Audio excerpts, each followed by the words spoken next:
కలియుగము 5000 ఏళ్ళైనాక ధర్మము నాశనమైపోతుందమ్మా.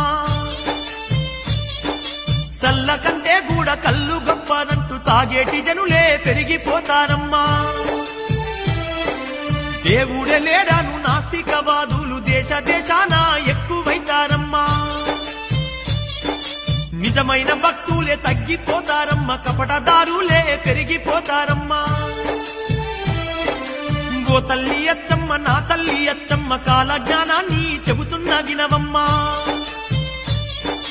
ధర్మాన్ని వీడి ధనము కోసమే అయినోళ్ళనైనోళ్ళే సంపుకుంటారమ్మా.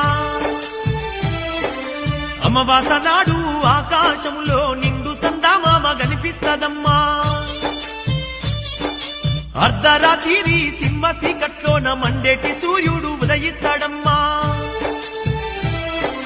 సర్వజాతులు సంకరమై సంకరులే సామ్రాటులైతారమ్మా. మునుముందు జరిగే వింతల్లి గనవమ్మ నేను చెప్పేవన్నీ జరిగి తీరుతాయమ్మా. వావి వరసలు మచ్చు కన్నా లేక మానవత్వమే చచ్చిపోతుందమ్మా.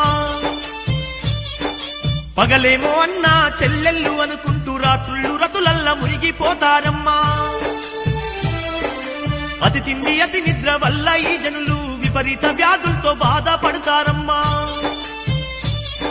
స్థిర నివాసము అన్నది లేక ప్రజలు రోజు సంచరిస్తుంటారమ్మా.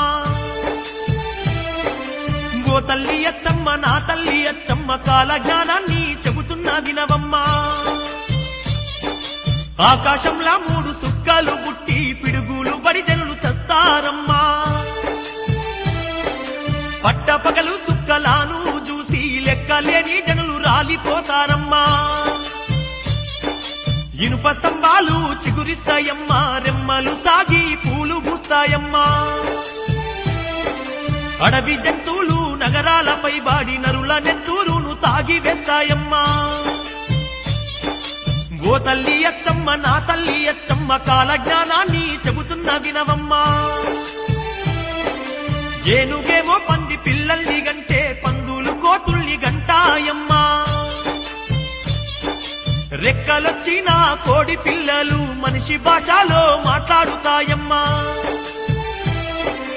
ఇనపగుళ్ళు నీట తేలుతాయమ్మా, అలుకాటి బెళ్ళు మునిగిపోతాయమ్మా. భారతదేశం వందలాది ఏళ్ళు బానిసత్వంలో నలిగిపోతుందమ్మా.